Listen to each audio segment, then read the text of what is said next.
বাংলাদেশে যেভাবে একের পর এক ধ্বংসলীলা চলছে এবং সেখানে আমাদের রবীন্দ্রনাথ ঠাকুরের যে বসতবাড়ি সে কাছারি বাড়িতে আক্রমণ হয় এবং লুটপাট এবং ভাঙচুর করা হয়েছে।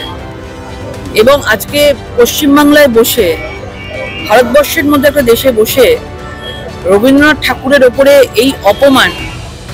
এই অপমানের বিরুদ্ধে জবাব দিতে আজকে আমরা রাস্তায় নেমেছি এবং আমরা এখান থেকে সোজা বাংলাদেশ হাইকমিশনারে যাব এবং এই রবীন্দ্রনাথ ঠাকুরের মতো একজন মহাপুরুষ, একজন ব্যক্তিত্ব বাংলাদেশে যেভাবে তাকে অপমান করা হয়েছে, কখনো মূর্তি ভাঙা হয়েছে, কখনো কালি ছিটিয়ে দেওয়া হয়েছে, এখন তার বসত বাড়ি, তার কাছারি বাড়িকে তার পুরোপুরিভাবে ধ্বংসলীলা চালানো হয়েছে, তার প্রতিবাদে আমাদের এই আজকের মিছিল। কবিগুরু রবীন্দ্রনাথ ঠাকুর আমাদের বাংলার গর্ব, সেটা পূর্ব বাংলা হোক, পশ্চিম বাংলা হোক, সকল বাঙালির গর্ব।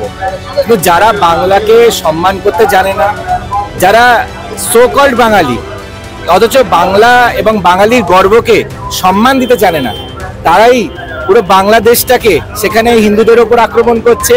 ইসকনে কখনো সন্ন্যাসীকে তাকে তুলে নিয়ে চলে যাচ্ছে পুলিশকে দিয়ে, কখনো বিভিন্ন জায়গায় সাধু সন্তদেরকে আক্রমণ করছে।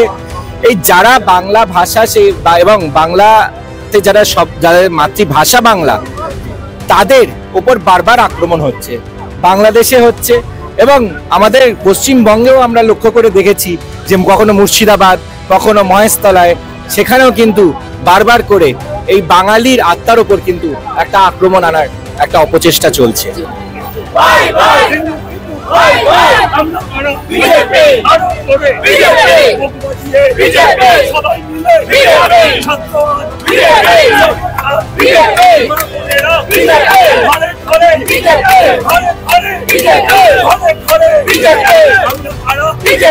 বাংলাদেশের কাছে এই মুহূর্তে ইউনিট সরকারের কাছ থেকে এর বাইরে আপনার কি আশা করেন? রবীন্দ্রনাথ ঠাকুর শুধু ভারতবর্ষের নয়, শুধু বাঙালির মননে নয়, উনি হচ্ছেন মানে বিশ্বকবির কাছারি বাড়ি যেভাবে ভাঙচুর করা হয়েছে দেখে নিজের লজ্জা লাগছিল। যে এককালে আমরা বলতাম এপার বাংলা ওপার বাংলার অনেক সম্প্রীতির কথা বলতাম, রবীন্দ্রনাথ ঠাকুর নিয়ে কথা বলতাম, সাহিত্য নিয়ে চর্চা করতাম। এখন সেই সাহিত্যে যে এমন জায়গায় এসে পড়েছে এই ইউনিট সরকারের হাতে এসে, তাতে অত্যন্ত দুঃখজনক একটা অধ্যায় বাংলাদেশে চলছে। এবং আশা রাখবো যে এই বাংলাদেশে যে ঘটনা ঘটছে এবং রবীন্দ্রনাথ ঠাকুরের বাড়িতে, এই স্মৃতি বিজড়িত বাড়িতে যেভাবে হামলা চালানো হয়েছে তার ধিক্কার জানাই।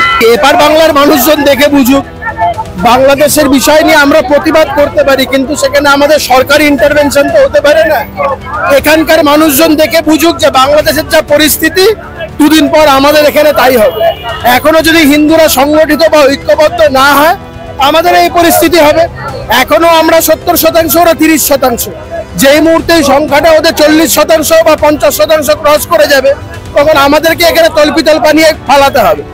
ওদের তো অনেক যাওয়ার জায়গা আছে, বাংলাদেশ, পাকিস্তান, ইরান, ইরাক, আফগানিস্তান, অনেক কিছু আছে।